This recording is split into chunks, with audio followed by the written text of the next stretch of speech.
We will get started in a minute now anyway. Thank you for all attending. Another great turnout to what promises to be a really educational session with Louise today. As a brief introduction from me, I'm Christy. I'm a QA and test recruitment specialist for expertise recruitment, and I place great testers with my great clients across Manchester and Leeds. The idea behind the format of the QAstion time, excuse the punny name, Lunch and Learn series, was to encourage knowledge sharing and learning within the test community during this period of relative downtime, whilst also encouraging conversation between you all. So for example, I spoke with Luke Masterman recently, who did the session Automating Your Automation, which was all about the importance of CI pipelines in test automation. And he told me that he's actually started an open source project for someone he connected with on the back of running his session. How awesome was that? I love hearing the stories of how these sessions have really added value to speakers and attendees. So if anyone has any others, write them in the message tab or drop me a message personally, and yeah, make my day. I'd love to hear from you. Anyway, the idea behind these sessions is, or the format for the sessions is to keep them quite short and sweet but informative. This session will likely run slightly over the 30-minute mark today. So if you can't watch all of it for whatever reason, feel free to leave at any point. You can always catch the recording at a later date. Before I do hand over to Louise, if you can all make sure that your mics are on mute, just so there is no background noise or interference. And as I always say, only if you can feel comfortable doing so, of course, and if you're fully closed. If you'd like to leave your cameras on, as it does make the session seem a little bit more human and sociable. So without further ado, I'm going to hand you over to Louise now, and I hope you all really enjoy the session. Am I off mute? Yes, can hear you okay. All right, so hello. My name is Louise Gibbs. I am a senior QA analyst at M&M Direct. And obviously I'm here to talk to you about how to become a test automation developer. I will point out one thing that this talk won't have is details about specific tools to use, because I think that this is going to vary greatly from company to company. It's more about just getting that initial knowledge and experience so that you can make that jump. And then, of course, how to continue gaining that experience once you are in there as well. I also want to talk a lot about what businesses can be doing as well to help support testers who want to get into test automation development. So just a quick introduction about myself, though. I blog at louisegibbstest.wordpress.com, and I'm often on Twitter as well. My Twitter handle is at @Louise_J_Gibbs. I was very imaginative with my names here. Before we get on to the main part of the talk, though, I'm going to start with a story. I used to do a lot of rock climbing, particularly when I was a student, and it was great fun. I really enjoyed it, but it did go wrong, unfortunately. This photo was taken in probably around June 2010. In May 2010, I broke both of my legs in a rock climbing accident. The X-ray on the right shows my ankle. Yes, a lot of needles and stuff sticking in there at the moment in that picture. I lost part of the talus bone from my ankle. I also broke both my kneecaps, both my femurs, my right elbow, and a few ribs as well. But luckily, I was perfectly fine, apart from that, of course. And obviously, anyone who's met me will know that I did eventually, for a brief minute, I was not able to walk properly. Eventually, I did learn again. But that did take some time. So obviously, immediately, a few months after the operation, I was confined to a wheelchair. After that, I was getting weekly physio sessions, hydrotherapy, learning to walk very slowly. It was a very long process. In the photo on the right, I decided I took part in our my local town, my local fun run, and that was the first time I managed to walk a mile. So that was like what big milestones I set up for myself.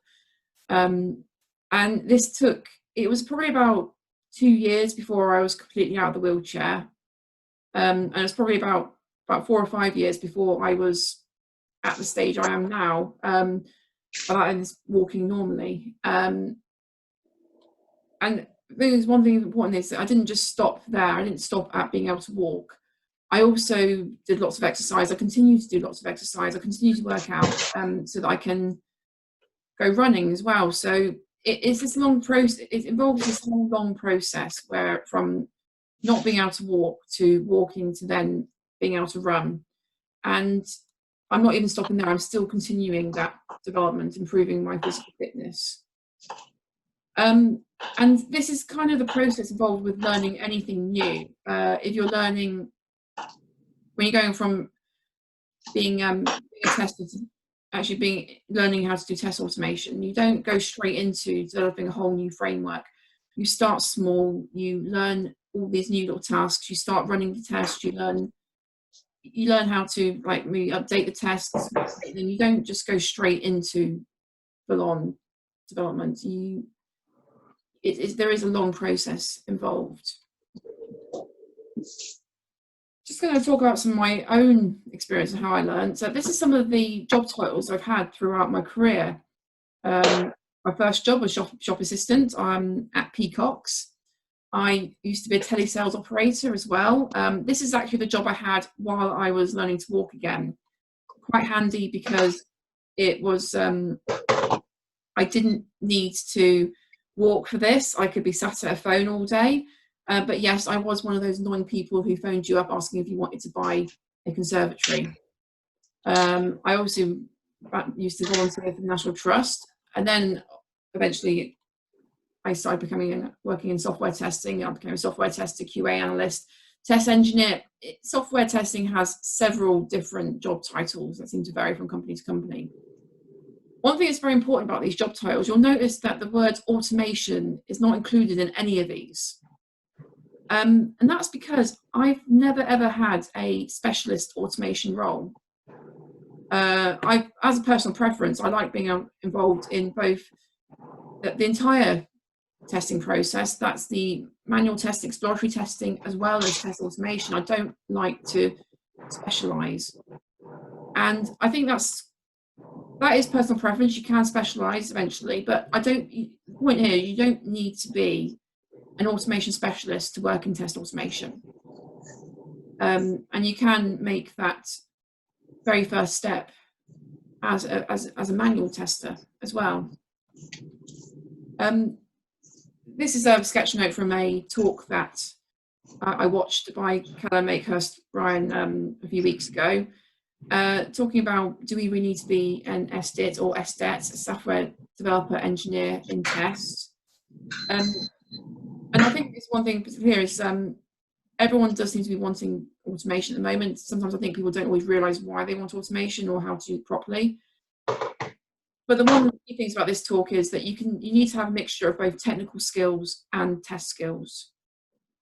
And one thing I also like about this talk is that he talked about a journey of building tech skills. You're starting small and then until, and so there is a possible journey that you can follow at the bottom of these sketch notes. This is one that is specific to his experiences though. You need to find the journey that will suit you, suit your needs, suit what you want to do in test automation, and suit the company that you work for as well. I think the whole thing with test automation, every company is going to want to use it differently. So you do need to maybe adapt. You need to be able to adapt your skills so you can work for that company. Also, that company needs to support you as well. So I'll talk a bit about my own personal journey. I started learning to program when I did A-level computing. If you want to do test automation, you are going to need to learn to code. Sorry, I need a bit of water there. And it's something you can easily learn to do, but again, there is that process involved. I started learning to code when I did A-level computing. My first programming language was Pascal. I then went to university. I studied at Bangor University. It's in North Wales, also where I got my rock climbing in Snowdonia. where I studied computer science there as well as doing rock climbing. The main language that we learnt there, among other tools as well, was Java. And then I had my first software testing job. And I went for about a year where I didn't do any programming at all.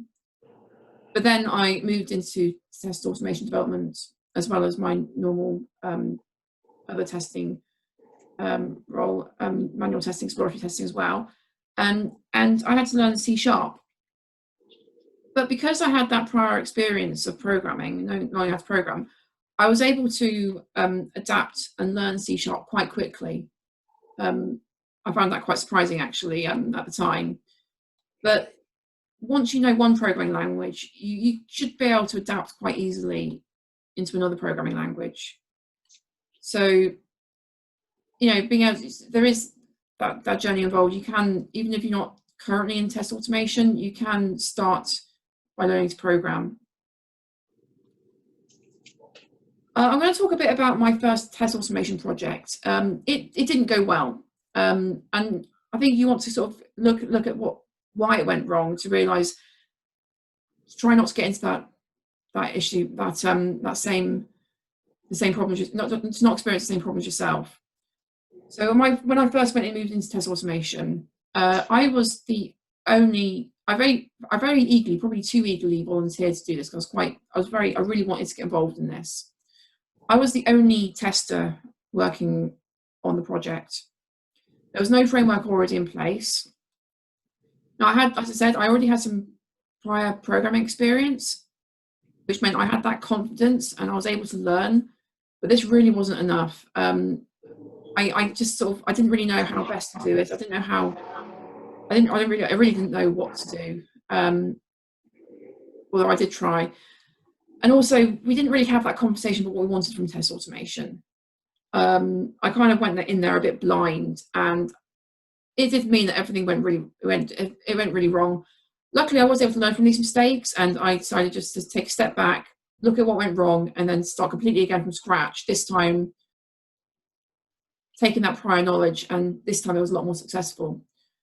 But I think one thing you want to avoid is going straight into there when you don't have that prior knowledge or experience. You need to really start small. You need to develop into the role. You don't just jump right into the deep end. Don't go running when you can't walk yet. Now there are some requirements that you need to be an SDET or a test automation engineer. And I think that some of these requirements will come from yourself, but also from the business you work for. If you don't have, it's not just you. It's got to be the business as well. You've got to have it both.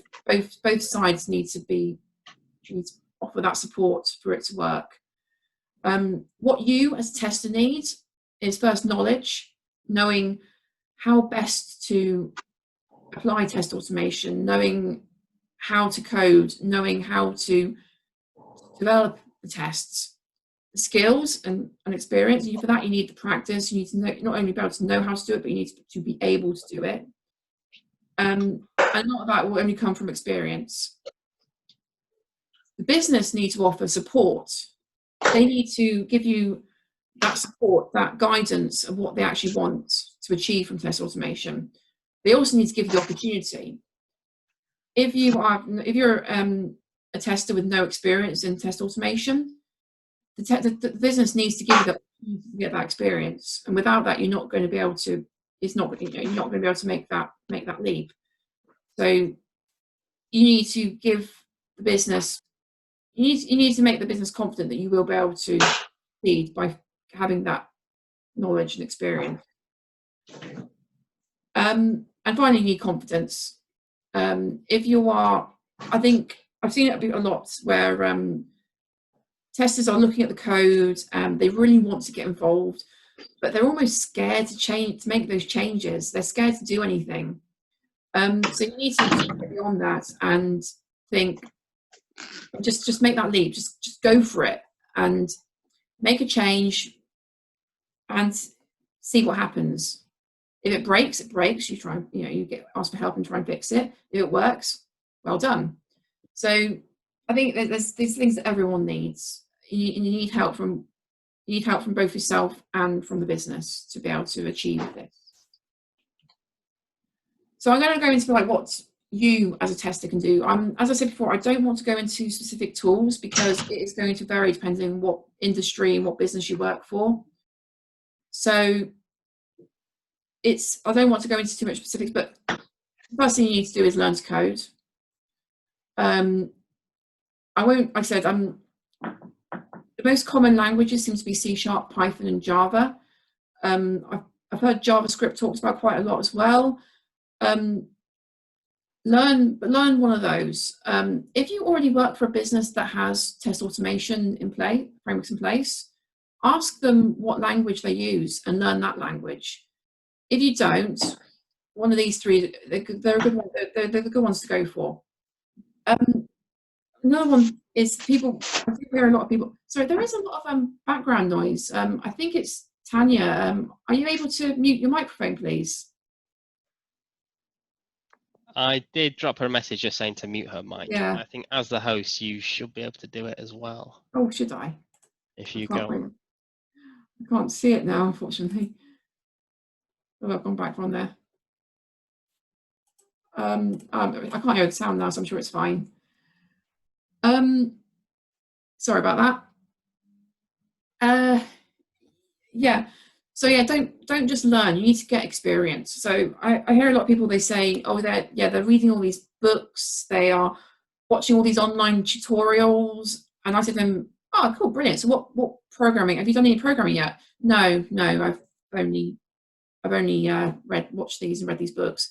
You need to actually go in there. You need to actually write a program, actually do some coding yourself, and play about with it. So I've put a book up on here, and this is the one. Earlier this year, I decided to learn a new programming language, and I chose Python. And I chose this one purely because it was a language I'd done absolutely nothing with before. Whether I'll use it in a professional setting, I don't know, but I just wanted to see if I could learn a new language after using C# for so long. And I chose this book purely because it has on there learning to program in 150 challenges.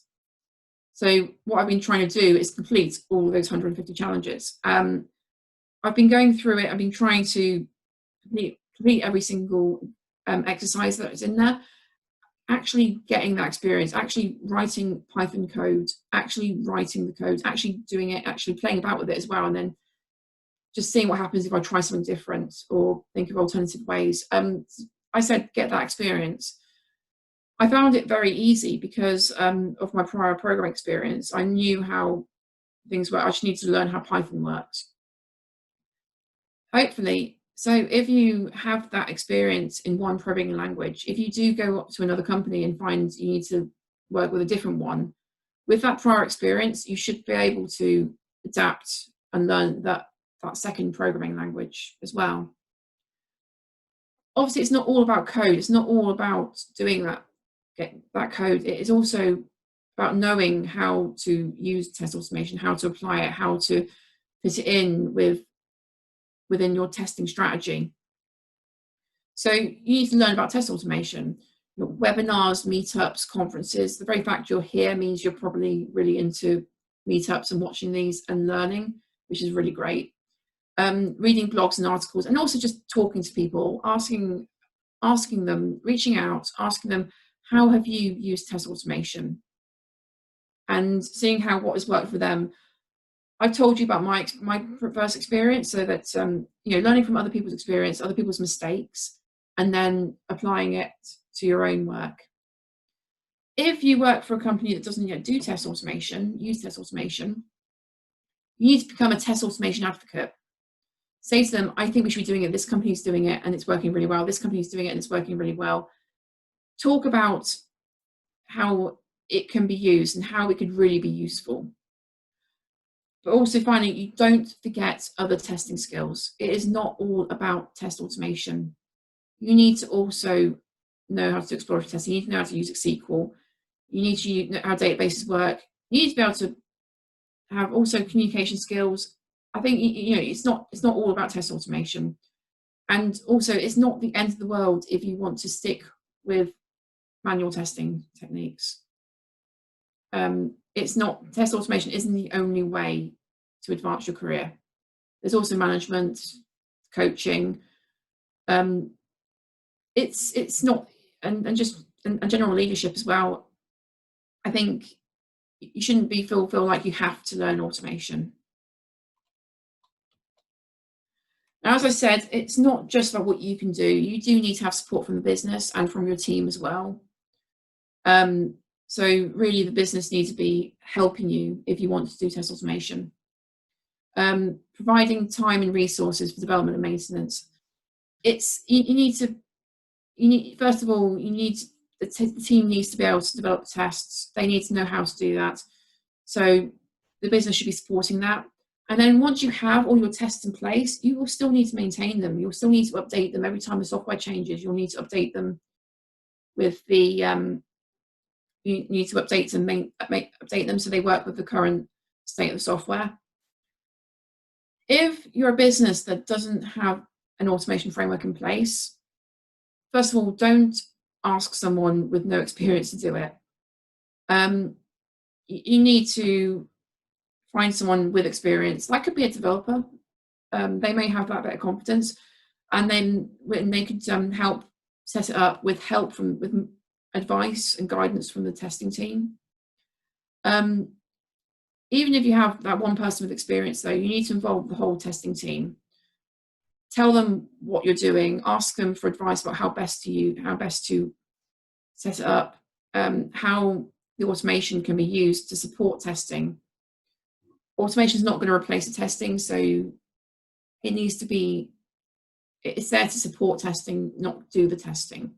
So you do need to talk to the entire testing team and involve them in its development.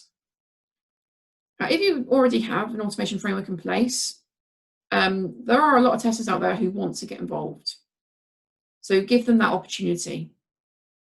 Again, allocate time so they can learn so they can learn how to do test automation, and coach them, provide them with that guidance, that support, so they can get involved.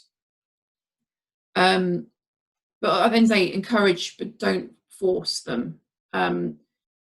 Test automation, as I said, test automation isn't the only thing that a tester should be doing. There are other ways that their career they can develop their career. And if they're not interested in test automation, that's okay. Don't force them into it if they're not going. If they don't want to do it, it's not going to work. The general. So I'm going to have a bit of water first. You have this journey to becoming a test automation developer. When you have a tester without experience, you want them to start small. Start by running the tests. Just go in there and click play, and then say, these tests are failing, these ones are passing, and then either they can investigate why it's failing, or ask someone else to investigate that if they don't have that confidence. It could be failing because of an issue in the application, or it could be failing because of the tests being incorrect. So, they can start them with debugging and trying to find out why it's failing. Is it a problem with the application, or is it a problem with the tests? If they find it's a problem with the tests, then they could update the tests if it's like a very small change. But just given that slow introduction, once they've got that confidence with debugging and updating the tests, then they can look at creating new ones. And then once they're able to create brand new tests and get that familiarity with how everything's set up, then they might be able to set up a test framework. So the point is, you want to start very small. You want to ease into the role, not go straight into creating tests and setting up complete frameworks. It is a process. It's a very slow process, but you need to give them the opportunity to get involved, and that can start with just simply running the tests. For me, I think one great way of encouraging testers to get involved is pair programming. I do this all the time at work. And it's simple. It's like, and I actually, if anything, I'm finding this a lot easier now with remote working, because when you're sharing a screen, you can't intervene as easy. You can only speak to them. And actually, I think it's been quite interesting to see how it can really improve. It can help you as well, because it really helps improve your communication skills. So you start easy. You don't ask them. You first start by showing and explaining. Sometimes if I've made a very minor change to a test, I think, oh, this would be very good to demonstrate to the other testers. So I'll get everyone involved and say, hi, I've just done a change. I will usually then undo all my changes and do it again and show them how I did it, explain the reason behind it, explain what is happening, and just see and help them get involved, so they can see what your thought process is as you update the tests, what things to look out for, how to find these issues. Again, you might demonstrate how tests are set up, saying like, this is here, like showing where everything is.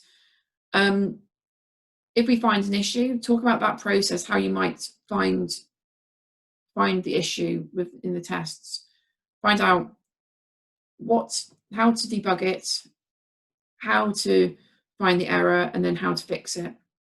And then you might even walk them through the process of creating a brand new test. You might create a test, show them how you script it, show them how you write the code, show them how you plan it, and it just gives you an idea of how you do things, how it might work. If they've got a bit more confidence, you can then get them to do the changes. So again, you share the screen if you're working remotely, and you ask them to make the changes, and you watch them as they type in the code, and you give them instructions. Again, very similar to the show and explain, you talk them through the process of updating a test or the process of creating the test. And then so give them detailed instructions, because if they're doing it themselves, they're more likely to take it in. When and as they get more confident, you then observe them. You tell them give them a task to do, to update or create a test, and let them find the issue, let them write the script, let them write the code, and only watch. Don't intervene unless they are really stuck or you notice they're about to do something wrong.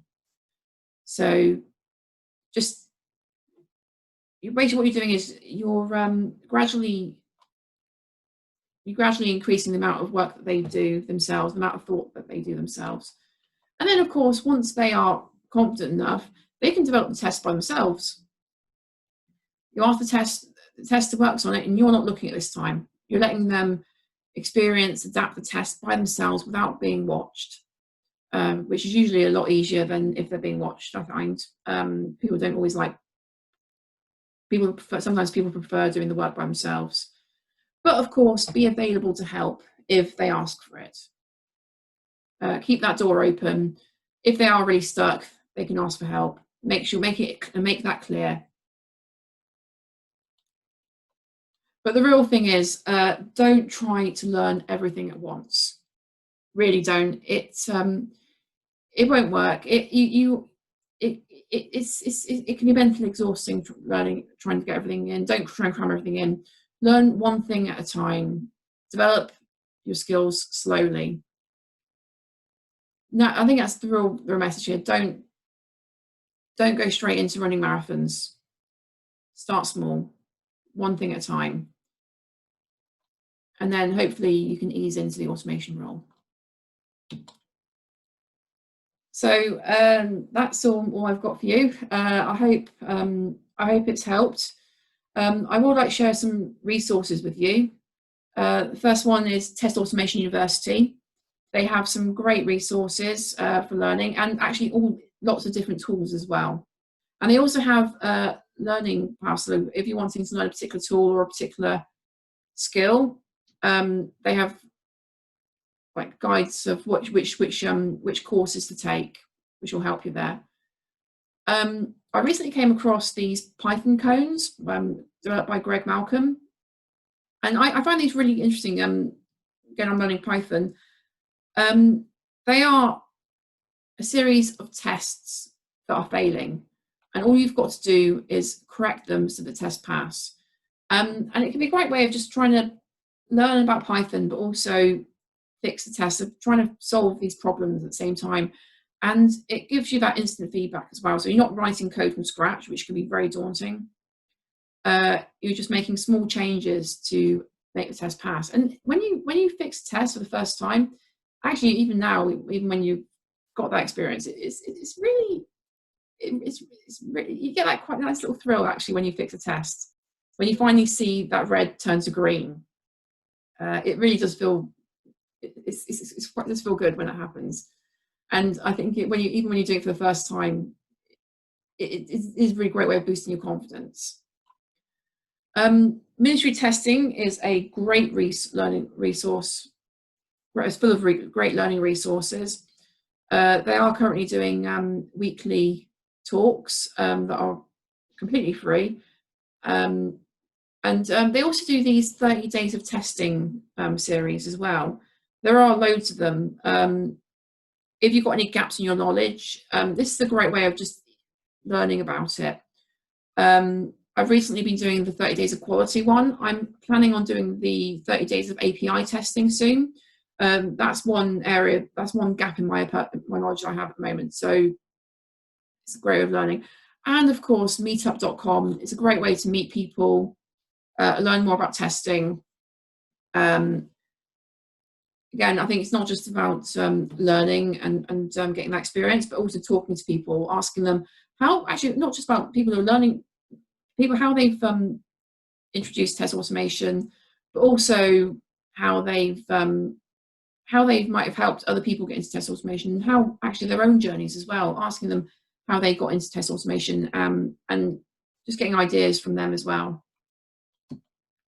As always, it's, as I said earlier, even when you have that test automation experience, the learning doesn't end. You should always be trying to look at improving your own skills and knowledge. And here are some of my own projects. At the moment, I've gone really crazy about sketchnoting, and I am sharing sketch notes for a lot of talks I've been watching, including Simon Long's one that he's from his talk last week. Also, all the military testing webinars they've been posting recently. I've been watching a lot of meetups and webinars. I just really enjoy watching them. It's really interesting hearing other people's stories. As I mentioned, I've been learning Python. I do recommend this book. I found it really useful for learning, getting that initial confidence. Once you've got that confidence, then you can really go crazy and try out different things. And of course, the Python codes as well. So I've been learning that. And also, I've been working on my own little project, very similar to the Python codes. I'm calling them Fix the Tests, particularly around SpecFlow, which is the main tool that I've been using for test automation. They're not ready yet, but I will be sharing them and letting people give them a go. And it's literally a case of I've got all these tests that are failing, and you have to update the code or the scripts to make them work. And that's the main thing these are some things I've been working on. And that's all I've got, sorry. I thought I had a question slide after this. I must have forgotten to put that in. Sorry about that. So yeah, if anyone's got any questions, I love questions. That's another big tip I would say, ask lots of questions. Simon has just written a question. He says, regarding automation in companies, have you ever been in a position where the culture was maybe against automation? And if so, how did you get around this hurdle? Yeah, so I think the first company I worked for, again, at first they were very eager to use automation, but at the same time, I don't think they really knew why they wanted automation or how it could be used or how best to use this. And I think they were definitely very disappointed at the lack of initial progress. And I think the best thing you can do is just keep talking about it, remain enthusiastic about it, become an advocate for test automation, tell them exactly what can be achieved, what benefit can be gained from automation. I think constantly talk about it to keep that enthusiasm among the company going. Also, I think even if the initial return of investment is very low, show them exactly what the benefit is. Show them how it works. Actually, when I showed them a test running, it looks incredible. It looks really, particularly the UI tests, it looks so amazing watching it work. In fact, I remember a few colleagues didn't realize I was working on automation, were watching a test running, not realizing that I was running a test, and they thought that someone had hacked into my computer. And when I explained that, they were really impressed that it was something that I'd achieved. So that just showing that it works, I think it would be a great way, and just talking about the benefits of it. I think that'd be a key one. I think there was another company where when I first started working on setting up the framework, and they were like, "Oh, so Louise, how many tests have you written then?" And I said, 10. And they were really not impressed by that. But when I did then said, "But this is what the benefit is from these 10 tests," suddenly they were a lot more enthusiastic. So I think just selling them, showing them the benefits, and talking about the benefits, the potential benefits, and actually also knowing what can be achieved from automation, rather than doing automation for the sake of it. I think if you were doing automation for the sake of it, I don't think you're going to get any benefit from it anyway. So I think just talking about it is the key one. Yeah. We've just had an influx of questions as well in the chat. James Long was asking, or he says that he works for a company that is keen on automation, but they appear to be wanting to use a scriptless automation, i.e. click and pay. How can he persuade them that going the script/coding way is the right way for them? Oh, so is it like a record and playback tool? So yes. Yeah. So I have actually given talks about record and playback, and I don't think that they're as bad as people make out. What is bad is if they go completely scriptless and only use record and playback. You want a record and playback tool that allows you to also add code in. Also, again, any codeless tool, you want one that also gives the option for code as well. So I think using a tool like record and playback or codeless tools is good, so long as you also allow code to be added in as well. So I'm not against those sort of tools. I'm against them being the only tool that is used. I think actually these sort of tools are very good to introduce new testers into automation.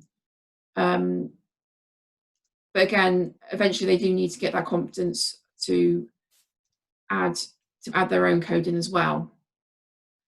So I think if the company is really dead set on using these tools, maybe encourage them to also add the code in as well. But also do talk about the limitations of these tools as well. I think it's just a case of using the tools right. I think yeah, just generally talk about the limitations of the tools. Talk about why code is also important. I wouldn't be so against using them though. I think there can be a lot of benefit for them. And I can share a couple of blog posts that I have written. I'll share that in the meetup room as well. Okay. James Iron as well asked that, sort of on the flip side of Simon's question, have you ever been in a position where you have had to explain that it's not appropriate to use automation for a certain test script? I think generally I would say like what would be the value of adding that test in? If there isn't going to be any value, then just that's what you've got to say, like saying, I don't think you're going to get any return any value from adding in this test, and this is why. I think a lot of the time I have had cases where people have said, oh, we found this bug, the test didn't pick it up. Can we add this test in so it'll pick up in the future?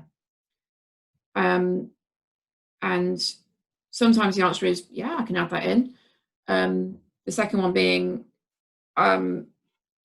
maybe explain why a test might not have picked it up in the first place, and maybe make a case for actually adding more exploratory testing so that bug is found. So I think the very fact that if the bug was found, then it means that the testing process is working. Obviously, if it was found by a customer, then it might not be. But generally, just like saying, when you're adding a test in, talk about the value of that test. If you can't explain the value of adding that test in, then that would be a good way of saying, asking them, why do you want this test? I don't think it'll be useful. It's going to take this long to code. It's going to be too complicated. It's going to go wrong, and it's probably going to miss the bug anyway. So I think just sort of explaining that why you don't think that there'll be value in adding that test in. Okay. An interesting question by Kevin as well. He said, when you started test automation, did you automate existing manual test scripts, which may not be ideal for automation, or did you start from a clean slate and develop tests that made the best use of it? Yeah, I did, and it didn't go well. Yeah, so yeah, I kind of, like I said, because I had 1 year testing experience. At the time I didn't even know there was a testing community at that point, so I didn't even go to meetups or anything or conferences. I didn't know what I was doing. I hadn't read any books. I didn't know what I was doing. I was very eager, and in my mind, the best way of doing it, I was in a very, yeah, I could totally automate everything mindset, which of course never works. So I very naively started with test 1 and automated that, then test 2 and then automated that. And then eventually I realized that really wasn't the best way of going about it. So yes, I did. It didn't work. Now I look at writing tests that will, I suppose, more of just doing like a general sweep of looking at the most at-risk areas, rather than looking at replacing testing. So I think looking at what we already achieved from testing and looking at how we can improve things by adding automation. So yeah, I think I generally would go for more of a general approach now. Okay, thank you for that. Similarly, I think you may have covered this with that as well, but Carrie asked that she's currently looking to automate as much of her manual regression pack as possible. Any tips for planning a project like that, or is it better to just take the tests and automate them if possible and see how far you can go? I personally, I don't think I'd recommend that. I would maybe look at some more. Okay, so I think some of them, maybe if you're testing APIs, then you could do that, because they're a lot quicker to run, they're a lot more efficient. But with UI tests, which is where I've got most of my experience, I think you want to be a lot more general, more broader in your coverage, so more like trying to find areas that may be at risk rather than trying to automate every single possible path. So maybe creating, say you had say you had Amazon, you might want to write like one test that sees you can add products to the basket. You may want to write a test that can complete the checkout process. And you may want to just start with general tests that will first get that initial coverage, to find, just check like that you can complete. Keep them very brief, very broad at first, and then maybe start adding more in, but start with the most important areas first. And I think don't try and automate everything. You won't be able to. If you keep things nice and general first. So it can, and then but then maybe look at focus on exploratory testing for going for more detailed coverage, I think. not sure I answered the question, but I'm sure I can. You can always message me on LinkedIn, and I can maybe explain my better self better then. Please do, actually, yeah, please do message me on LinkedIn or Twitter or by my blog, because I do like getting questions and answering them. Thank you. Okay, that's great. Yeah, there have been quite a few questions still. I am a little bit conscious of time, so yeah, as Louise said, feel free to message her or me. I'll try and answer my best, or point you in the direction of someone who can to answer those questions.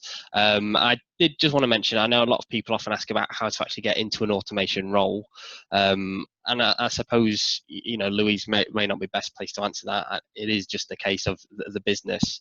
So the best thing to do really is to just really demonstrate that you are committed to expanding your automation skills. So I always advise, similar to Louise, you know, use stuff like Udemy, Test Automation University, maybe even get a GitHub account and show some code that you've written, and just shout about it generally on your CV as well. But ultimately, it does depend on the business. So you have to choose your business wisely if you are looking to move on. You know, what development opportunities can they actually offer you? You need to make your priorities clear as well to that business or to the recruiter that you're working with, that, you know, self-development is really important to you. Or if you are already within a role, as Louise has said a few times as well, just be an automation advocate. So, you know, research success stories, maybe propose some tools or options where you could introduce it slowly and how it could add value to your testing process. So I suppose that's the advice I'd give as well if you are looking to move into an automation role. But thank you all for coming, everyone. I hope you've all found that really educational and useful today. It was, as I said, good to see such a good turnout again for this. Next week, we do have a session from Daryl and Steve at Spike 95, which is a performance and automation testing consultancy. So they'll be focusing on performance testing, actually, and how a business can do a free health check almost on their performance testing capability. So that should be a really interesting session. In the meantime, if anyone has any questions for me, as I said, or Louise, feel free to drop me or her a message on LinkedIn. We're more than happy to try and answer those for you. And if anyone is considering the opportunities at the moment, of course, feel free to reach out as well. Drop me a message. I'd be more than happy to give free CV advice, talk you through the current testing market, and just be of help any way I can. So yeah, thank you all very much for coming. I hope you've all enjoyed it. Stay safe, take care, and see you soon. Thank you. Thank you very much. Cheers, Louise. Thank you for that. That was really good.